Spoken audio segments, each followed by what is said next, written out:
Ya conoces a Hitler y a Stalin. Este vídeo empieza en otra parte. Conoce los nombres que tus libros susurraron y luego cambiaron de tema.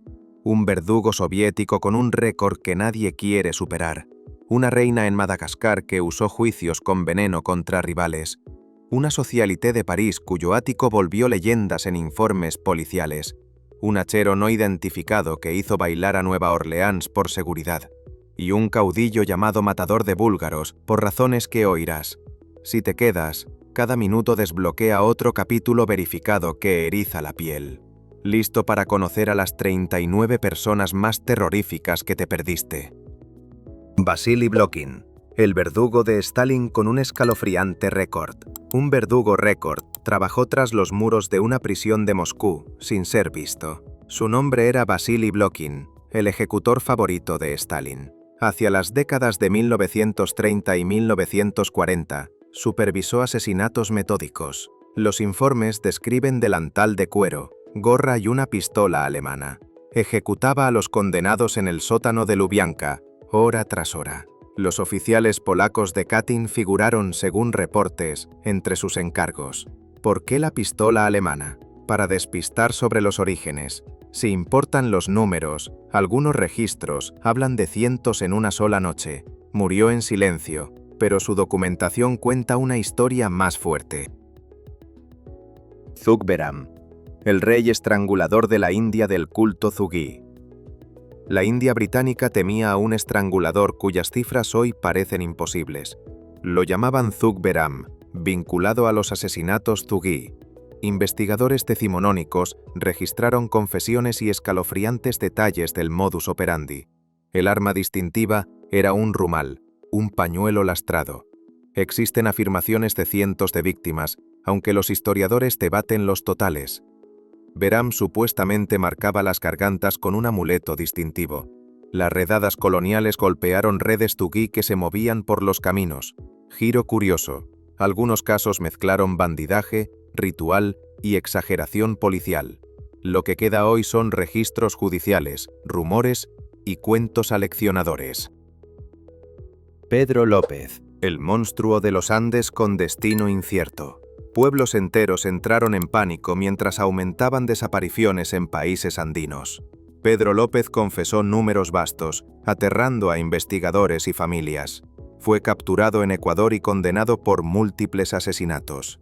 Autoridades lo vincularon a casos en Colombia y Perú. Terminó su tiempo en prisión y luego se habló de liberación por límites legales. Aparecieron avistamientos ocasionales, pero nada concluyente se confirmó. ¿Cuántas víctimas realmente? Las estimaciones variaron enormemente, nublando respuestas claras. Avisos de Interpol y entrevistas mantuvieron vivo el mito por años. Lo más aterrador sigue siendo la incertidumbre, extendida por fronteras y décadas. Luis Garavito, la bestia, que cazó por toda Colombia. Colombia quedó conmocionada cuando investigadores mapearon desapariciones en carreteras y pueblos. Luis Garavito, apodado la bestia, confesó totales estremecedores. Apuntaba a niños vulnerables usando señuelos, disfraces y transitoriedad. La policía siguió patrones mediante recibos, mapas y ropa desechada. Los tribunales dictaron penas superiores a varias vidas humanas, luego ajustadas.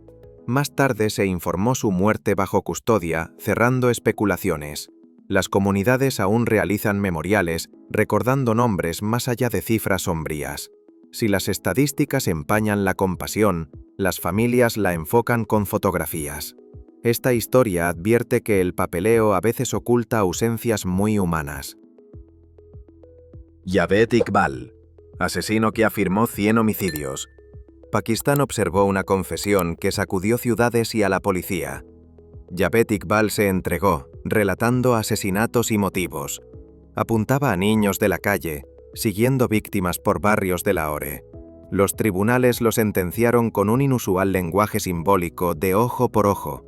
Antes de aplicarse, las autoridades informaron que murió en prisión. Cadenas de evidencia y casos de desaparecidos complicaron la verificación posterior. Los periódicos discutieron detalles, pero los investigadores preservaron materiales clave de confesión. Las familias exigieron respuestas, impulsando reformas sobre registro y refugios.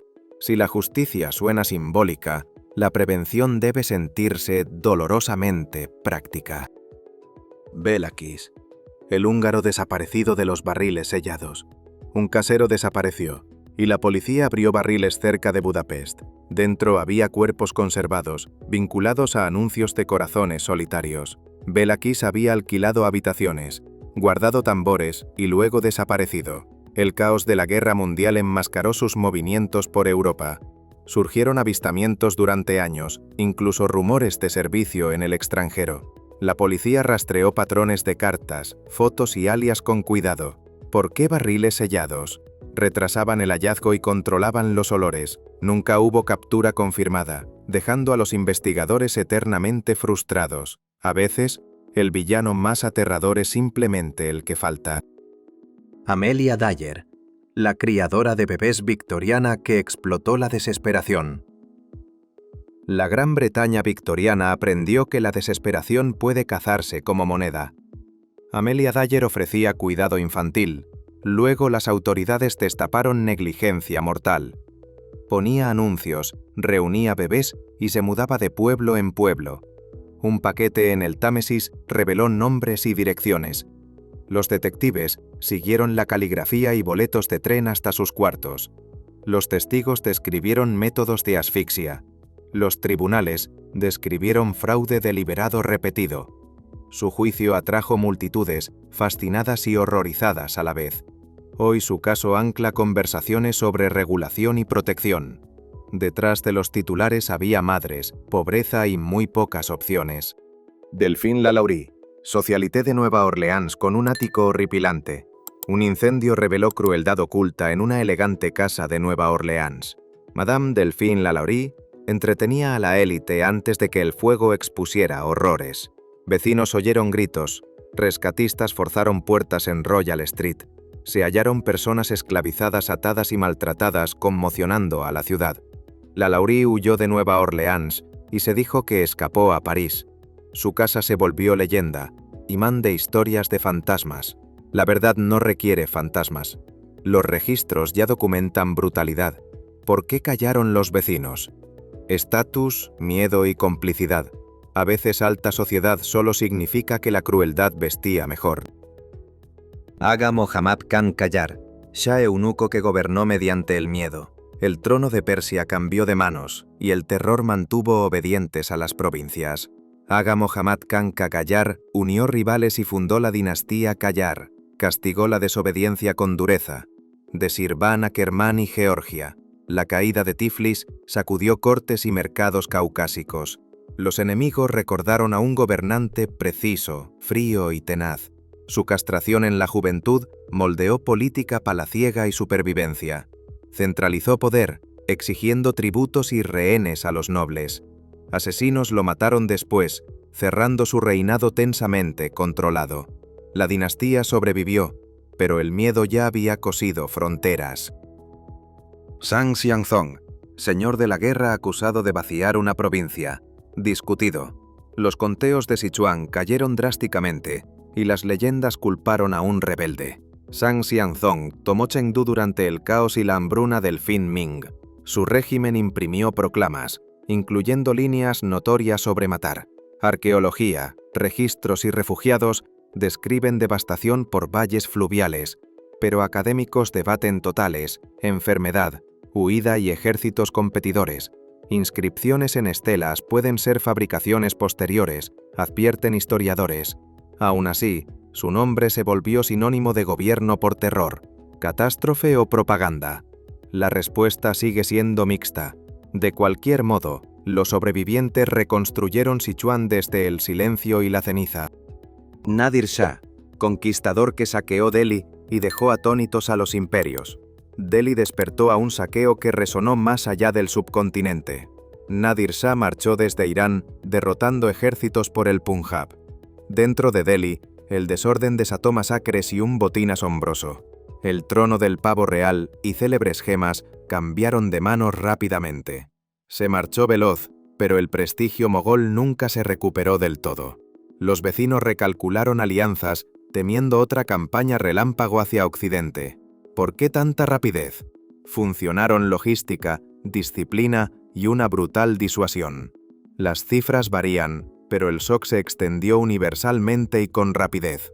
Las réplicas del saqueo moldearon política desde Kabul hasta cortes costeras. Ranavalona I, la reina de hierro de Madagascar, de aislamiento y miedo. Madagascar se cerró y los forasteros aprendieron a mantener distancia. La reina Ranavalona I ajustó el control sobre comercio, fe y movimiento.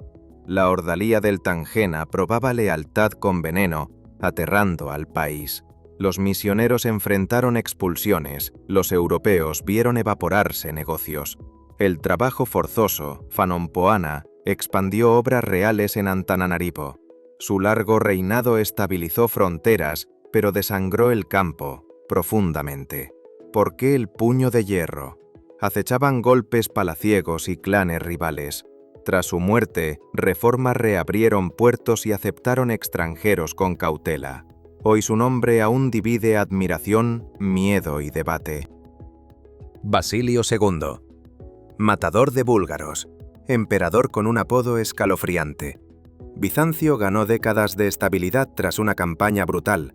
Basilio II batalló contra Bulgaria, moliendo fortalezas y montañas. La victoria en Cleidión quebró la resistencia y coronó su reputación. Cronistas hablaron de cegamientos masivos, un detalle discutido. Los derrotados volvieron a casa, guiados supuestamente por un soldado vidente. Diplomacia siguió a la conquista, anexionando tierras y asegurando tributos. ¿Por qué prendió el apodo? El miedo se recuerda más rápido que las notas al pie. Su reinado fue largo, sobreviviendo a muchos enemigos inmediatos. El imperio guardó años de calma ganados con cálculo frío. Karl Panzram. Forajido confeso que quería ver arder el mundo. Un diario carcelario estadounidense convirtió a un recluso en advertencia. Karl Panzram se jactó de violencia, robos y odio implacable. Navegó barcos, cruzó fronteras y escapó de la custodia repetidas veces. Un joven guardia, Henry Lesser, preservó sus confesiones manuscritas. Los tribunales lo sentenciaron y él aceptó la soga abiertamente. Sus relatos mezclan crímenes verificables con bravuconadas y exageraciones probables. ¿Por qué leerlos? Para trazar el mapa del pensamiento monstruoso. El mapa es feo, pero aclara estrategias de prevención. Al final murió la fanfarronería. Las consecuencias siguieron hablando. Fritz Haarmann, el carnicero de Hannover, cazaba a plena vista. Los habitantes de Hannover temían la noche, luego a su amable informante. Fritz Haarmann trabajaba con la policía mientras acechaba a jóvenes vulnerables. Las víctimas desaparecían cerca de estaciones, corrieron rumores sobre mercados de carne. Los investigadores por fin registraron cuartos y hallaron ropa incriminatoria. Confesó ampliamente, aunque los conteos exactos siguen disputados hoy. La guillotina cerró su caso, pero las preguntas lo sobrevivieron. ¿Cómo se ocultó? Encanto, familiaridad y confianza compartimentada. Después, la policía cambió protocolos sobre informantes y supervisión. A veces el lobo se ofrece para vigilar las puertas de la ciudad. Mary Ann Cotton, prolífica envenenadora victoriana británica. Los funerales no cesaban y los vecinos por fin vieron el patrón. Mary Ann Cotton se mudaba, se volvía a casar y tramitaba seguros. El arsénico explicó dolencias persistentes antes vistas como mala suerte. Médicos y periodistas abrieron tumbas y analizaron cuidadosamente estómagos. Una rima infantil mantuvo inquietantemente su nombre en la memoria. En el juicio, testigos trazaron compras de veneno y papel pintado. El arsénico estaba en todas partes entonces, tintes y productos domésticos incluidos. Su horca cerró un capítulo, pero surgieron imitadores después. Lección recordada.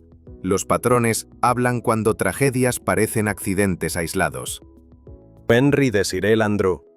El barba azul real de París. París susurraba sobre un caballero cuyas novias nunca regresaban.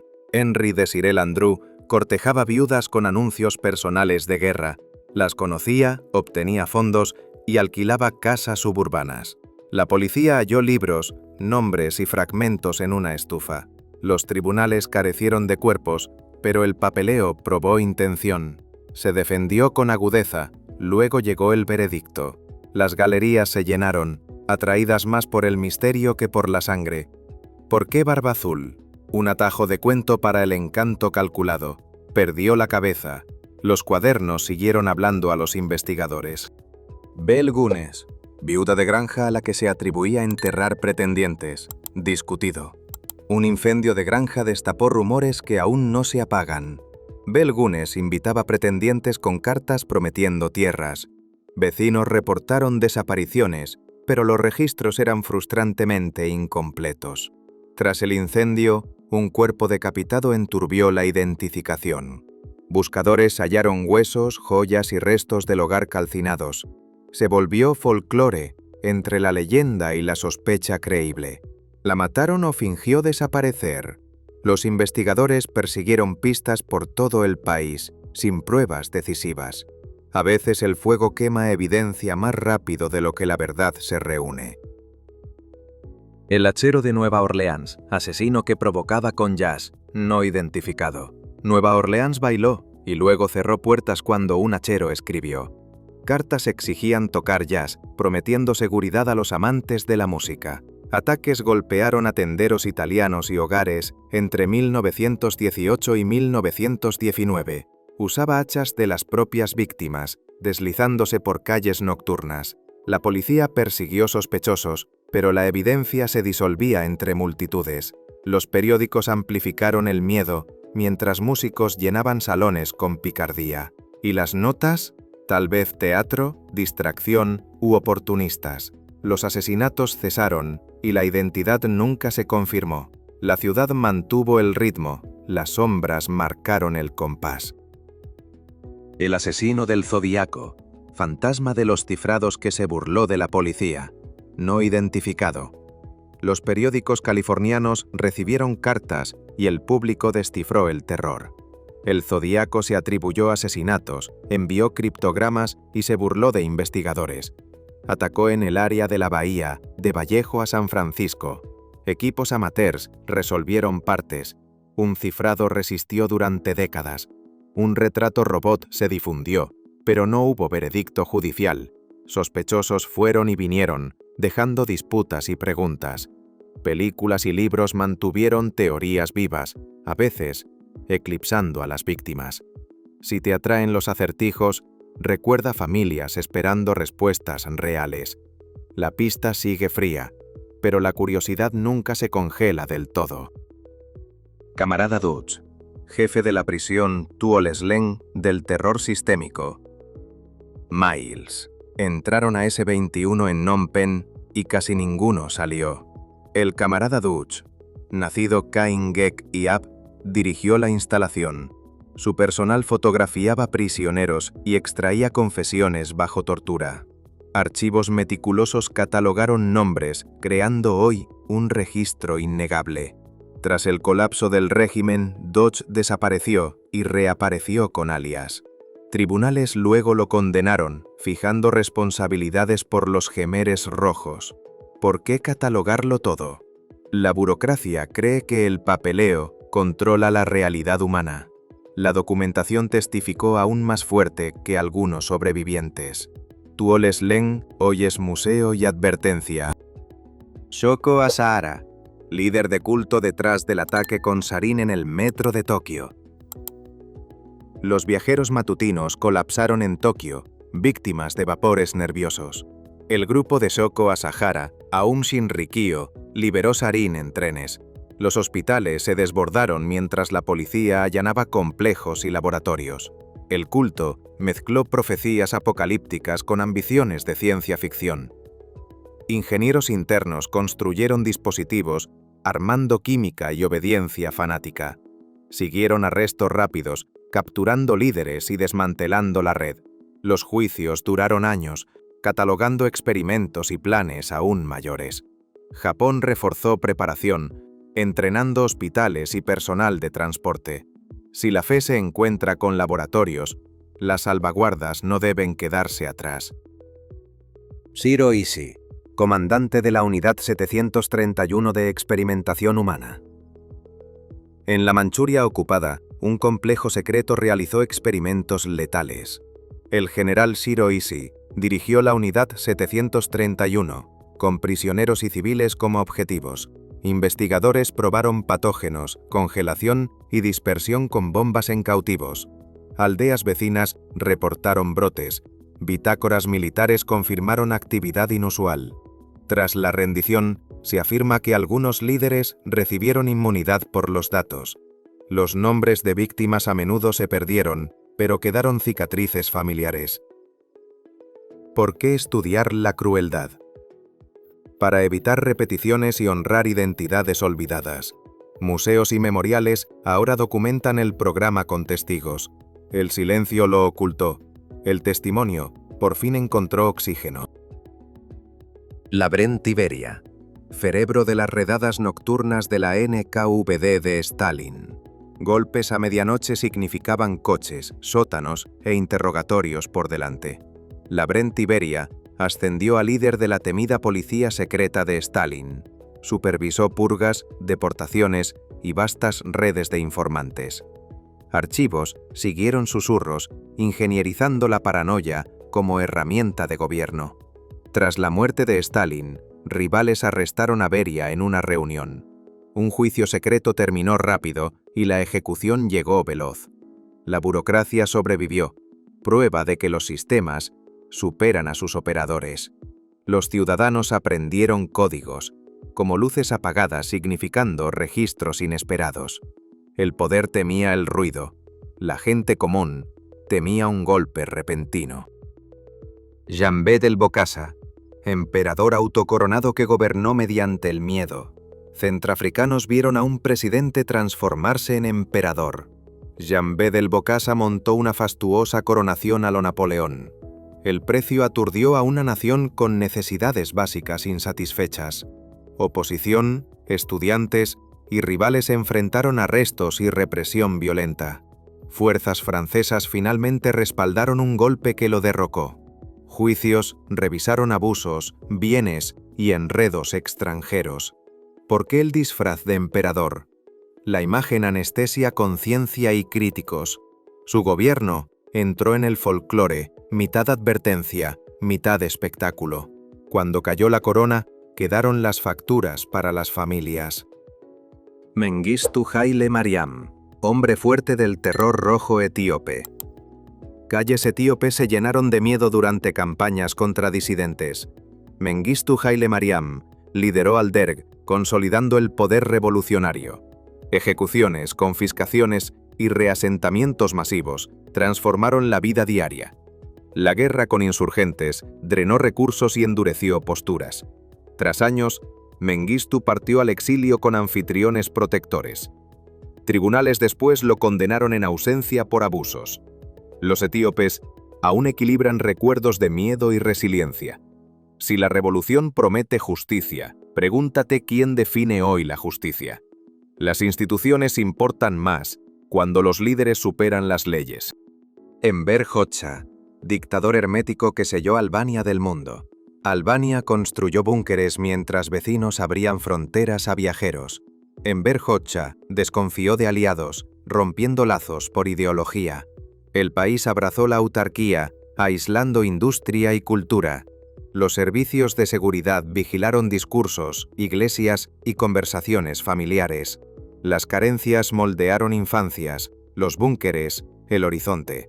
La sucesión dejó instituciones frágiles y dependientes de la vigilancia. ¿Por qué tantos búnkeres? Miedo a invasión de cualquiera.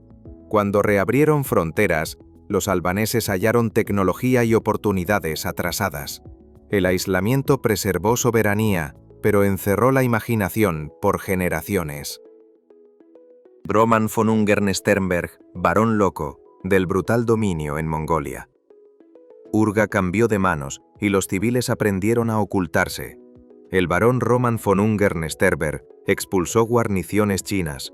Se presentó místico, mezclando monarquismo con purgas violentas. Refugiados recordaron ejecuciones aleatorias y confiscaciones callejeras. Fuerzas bolcheviques contraatacaron, persiguiéndolo por la estepa. Capturado vivo, enfrentó juicio y ejecución rápida. Las leyendas pintaron visiones de profecía y locura combinadas.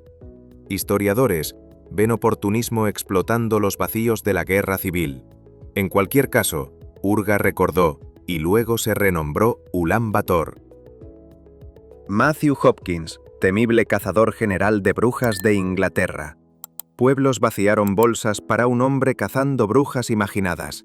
Matthew Hopkins recorrió East Anglia durante la Guerra Civil Inglesa. Cobraba honorarios, interrogaba sospechosos y organizaba exámenes. Técnicas incluyeron privación de sueño y la controvertida prueba del agua. Docenas murieron tras juicios.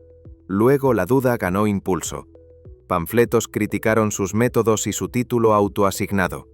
¿Por qué entonces? Ansiedad bélica, malas cosechas y disputas locales. Hopkins murió joven y el pánico se fue apagando. Cuando el miedo paga salarios, el escepticismo se vuelve tarea doméstica urgente. George Jeffreys, juez de los notorios juicios sangrientos en Inglaterra. Terminó la rebelión y la retribución barrió los tribunales de Inglaterra. El juez George Jeffreys presidió tras el fracaso del duque de Monmouth. Los juicios sangrientos dictaron ejecuciones, deportaciones y azotes públicos. Se hizo infame por severidad, sarcasmo y ritmo implacable. El terror político se mezcló con proceso legal, nublando la justicia. Tras el cambio de régimen, arrestaron y encarcelaron a Jeffreys. Murió en la Torre, esperando un destino incierto. Su nombre encabeza manuales por lecciones de crueldad en tribunales. Los juicios pueden castigar rebeliones o delatar política con toga. Reinhard Heydrich, carnicero de Praga, cerebro del terror de la ocupación nazi. Checoslovaquia vio opresión y una misión de resistencia extraordinaria. Reinhard Heydrich gobernó Bohemia con mano dura desde el castillo de Hradčany. Agentes checoslovacos saltaron en paracaídas desde Gran Bretaña para asesinarlo. Murió después por heridas tras granada y emboscada. Las represalias nazis arrasaron Lidice, matando civiles y borrando el pueblo. ¿Por qué Heydrich? Organizó masacres y coordinó deportaciones. La operación Anthropoid probó que los ocupados podían golpear mandos. El costo fue terrible, pero la moral creció en Europa. Estatuas y memoriales marcan hoy la osada misión. Heinrich Himmler, arquitecto de la SS, de un Estado policial nacional. Alemania construyó una máquina de vigilancia que alcanzó vecindarios. Heinrich Himmler unificó fuerzas policiales bajo la SS y el partido. Campos de concentración se expandieron, numerando y rastreando prisioneros. Promovió pseudociencia, mitologías y entrenamiento ideológico estricto. Tarde en la guerra, intentó negociaciones secretas sin éxito. Capturado por aliados, murió antes de un juicio público. El mal burocrático evita gritar, archiva, sella y susurra. Los vecinos aprendieron que el silencio podía parecer lealtad. Cuando el miedo se organiza, el papeleo se vuelve arma.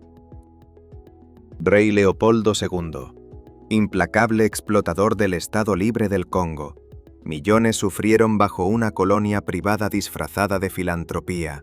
El rey Leopoldo II controló personalmente el Estado Libre del Congo. Cuotas de caucho impulsaron trabajos forzados, rehenes y castigos violentos. Activistas internacionales difundieron abusos, forzando traspaso a Bélgica. Los informes variaron en cifras, pero el patrón fue inequívoco. Misiones documentaron lesiones, hambre y aldeas abandonadas. ¿Por qué retórica filantrópica? Abría carteras y cerraba escrutinios. El escándalo reconfiguró el derecho internacional y la supervisión colonial. El Congo recuerda. Estatuas y nombres aún provocan reevaluaciones acaloradas. Tamerlán, Timur, conquistador que construyó pirámides de cráneos. Ciudades se rendían rápido al conocer su reputación de terror. Timur hizo campaña de Persia a India y Anatolia sin descanso. Cronistas describieron torres de cráneos tras asedios rebeldes. Samarcanda floreció con artesanos reubicados de regiones conquistadas. Diplomáticos lo temían y negociaban pasos seguros para caravanas. Tras su muerte, el imperio se fracturó entre herederos rivales. ¿Por qué el espectáculo? El terror acorta asedios y alarga reputaciones. Su mausoleo, Gure Amir, aún ancla la memoria de Samarcanda. El poder basado en miedo viaja rápido, pero rara vez perdura. Shaka Zulu, rey guerrero que forjó un imperio con miedo. El sur de África reorganizó tácticas tras un líder que cambió la guerra. Shaka Zulu entrenó regimientos con velocidad, disciplina y formación. Introdujo lanzas cortas de estocada y dominio cercano. La formación de cuernos de toro envolvía con movimientos sincronizados. Las alianzas cambiaron. Jefes vecinos huyeron, se sometieron o lucharon. Ceremonias reforzaron lealtad y mensajeros llevaron órdenes veloces. Su asesinato terminó el reinado, pero las tácticas lo sobrevivieron. Los mitos exageran detalles. Las reformas son históricas y claras. Se apagaron los tambores. Los manuales recordaron su gramática de batalla. Gengis Khan, conquistador cuyos ejércitos borraron ciudades y tribus. El mapa euroasiático se estiró más de lo imaginable. Gengis Khan unificó tribus mongolas y desató guerra móvil. Arqueros a caballo golpeaban veloz y se desvanecían impunes. Ingenieros de asedio aprendieron rápido adoptando expertos y herramientas externas. Ciudades que resistían con dureza enfrentaron aniquilación o deportaciones masivas. La red de correos YAM aceleró órdenes a distancias increíbles. ¿Por qué tal dominio? Flexibilidad, inteligencia y disciplina implacable. Tras su muerte, descendientes expandieron más y luego se fragmentaron. Crecieron leyendas. Historiadores separan tácticas de historias de fogata. Iván el Terrible, zar que gobernó con paranoia y miedo. El trono ruso se volvió suspicaz y pueblos enteros lo sintieron. Iván el IV creó la Oprichnina, un estado dentro del estado. Jinetes de negro aplicaban decretos, castigando traiciones percibidas.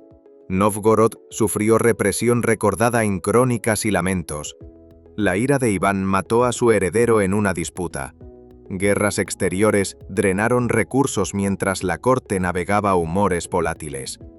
¿Por qué el terror? Intriga palaciega y traumas acecharon decisiones. Tras su muerte, Rusia entró en turbulenta crisis sucesoria. El zar dejó recuerdos que superaron fortalezas y coronas.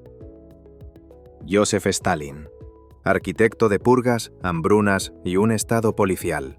Soviéticos aprendieron que susurros podían decidir vida o exilio. Joseph Stalin centralizó poder con purgas, juicios, espectáculo y propaganda. La colectivización provocó hambrunas en Ucrania y más allá. El archipiélago Gulag encarceló a millones para trabajo y castigo. Los servicios de seguridad rastrearon disenso, fichando incluso a leales. Durante la guerra, el Estado movió industrias y absorbió pérdidas. Tras la guerra, la paranoia persistió y moldeó ciencia, cultura y fronteras. ¿Por qué funcionó el miedo? Porque los sistemas multiplicaron la crueldad individual. Cambiaron monumentos, archivos se abrieron. Las memorias aún discuten. Adolf Hitler, dictador que industrializó la atrocidad y la guerra global. Europa descendió a la guerra tras el ascenso de un movimiento radical. Adolf Hitler edificó un régimen con espectáculo, censura y terror. Países vecinos cayeron cuando el Blitzkrieg desbordó defensas rápidas. Políticas genocidas apuntaron a judíos y otros en territorios ocupados. Surgieron resistencias, saboteando fábricas y reuniendo inteligencia. Aliados revirtieron la marea con industria, descifrado y alianzas. Ante la derrota, líderes se refugiaron en búnkeres bajo Berlín. El régimen colapsó. Sobrevivientes reconstruyeron entre ruinas y juicios. La historia aún pregunta cómo el miedo sedujo a una nación moderna.